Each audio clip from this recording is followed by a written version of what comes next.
sont avec nous à C'est quoi aujourd'hui? Salut les gars, bienvenue. Bonjour, merci. Votre album a été lancé il y a un petit bout de temps déjà. Vous avez commencé votre tournée de spectacle. Je veux qu'on parle de votre show qui s'en vient là, le 14 mars, évidemment, à l'Étoile Banque Nationale. Mais avant, le nouvel extrait que vous venez de lancer, La tête en l'air, et le clip que j'ai vu hier, qui est super beau. Je veux que vous me parliez de ce clip-là. Comment ça s'est déroulé, le tournage?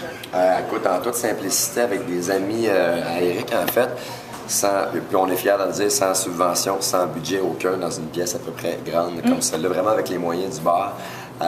Puis je pense que c'était à l'image de la toune. C'est simple, c'est humain. On voulait que ça soit sympathique.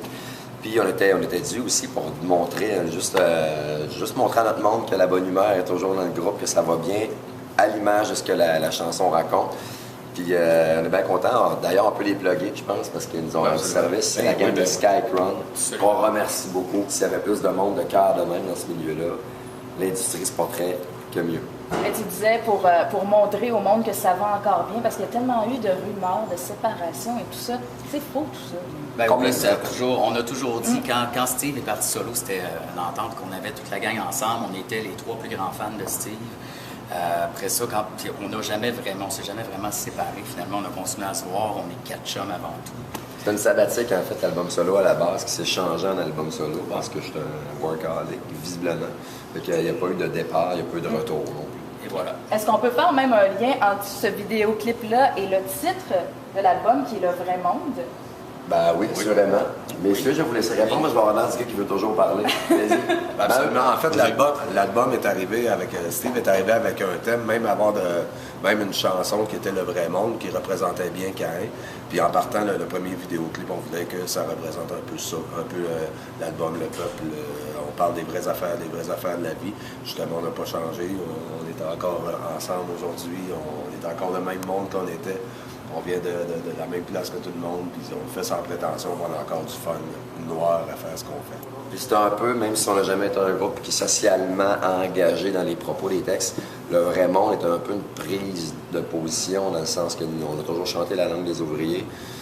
Je veux dire, dans une ville comme Montréal, pendant qu'il y a du monde qui regarde leur action en bourse d'un gratte-ciel, il y en a qui savent, une rue plus loin, qui savent pas comment ils vont nourrir leur famille le soir même. Il y a une réalité dans une même dynamique, dans une même monde, dans une même ville.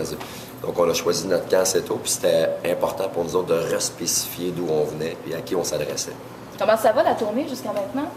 C'est vraiment plate. Ça va mal. Alors que ça finisse. Ça va très bien. Pour être franc, on est des petits obsessifs compulsifs. On a vraiment hâte que ça commence pour vrai. À fond de train. Présentement, bon, c'est ça, on travaille notre patience un peu. Ça va super bien, les shows qu'on a fait, du lancement au dernier show qu'on a fait à Saint-Lazare, c'était absolument écœurant. Puis, ben, c'est ça, le 14 mars, ça sera la consécration. Les gens peuvent s'attendre à quoi? Le 14 mars, donc, rentrée montréalaise à l'Étoile Banque Nationale. On s'attend à quoi de show, gang? En fait, à l'image un peu de l'album, on a pris le temps de le faire. On a pris le temps de faire des scripts, de la mise en scène, chose qu'on n'avait pas fait. On ne s'est pas rendu aux chorégraphies.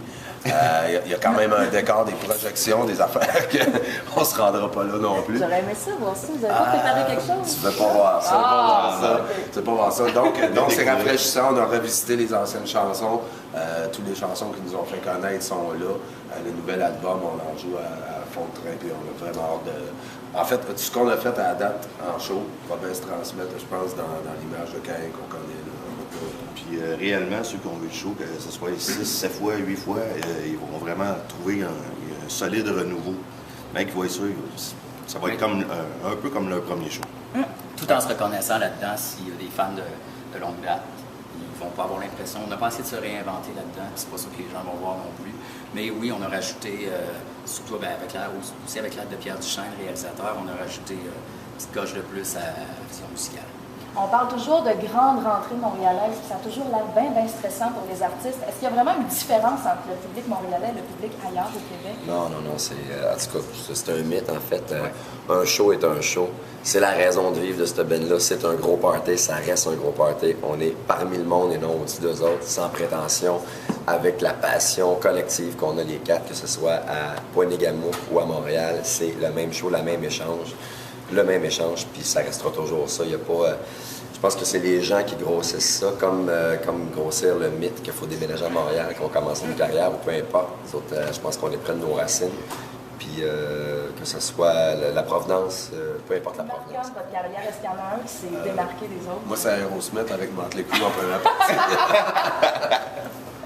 J'ai bien aimé Beau show à vous autres. J'ai bien aimé le reunion des Parfaits Salauds à l'historienne de Verdun en 88. Non, mais c'est bien personnel. Moi, je me suis fait les premiers shows surtout. Bon, ce serait facile de répondre à Métropolis ou les plaines à Saint-Jean. Mais il y a des shows au Lion d'Or, entre autres au Petit Champlain à Québec, les petites foules, les débuts, les premières prises de conscience que, OK, on vit notre musique. Il y a du monde qui passe le soir, qui viennent passer leur samedi avec nous autres, qui achètent un billet, qui prennent de leur temps, de leur argent. Pour moi, c'est dans mes plus beaux souvenirs de show. Caen, à l'extérieur du Québec, est-ce que ça se pourrait à un moment donné? On est allé en Ontario, là, volontaire. On est allé au Manitoba. Caen, à l'extérieur du continent, pour être précise. Ben, certain. Pourquoi pas? En fait, on remet toujours ça un peu plus loin sur la glace parce qu'on s'embarque dans une tournée qui nous embarque dans un album, qui nous, de temps en temps, on essaie que nos enfants se souviennent de nous autres aussi là-dedans. Idéalement. Ouais. Donc, c'est des choix de vie aussi. Je pense qu'il y a beaucoup de sacrifices de temps, puis on est 4 pères de famille. Ça va venir un jour. Par contre, c'est pas dans nos pensées de tous les jours.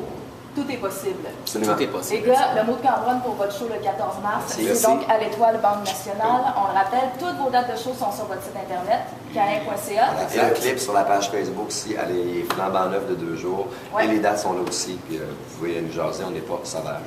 Excellent. Merci beaucoup de votre partage Merci. chez nous. Merci. Bye bye.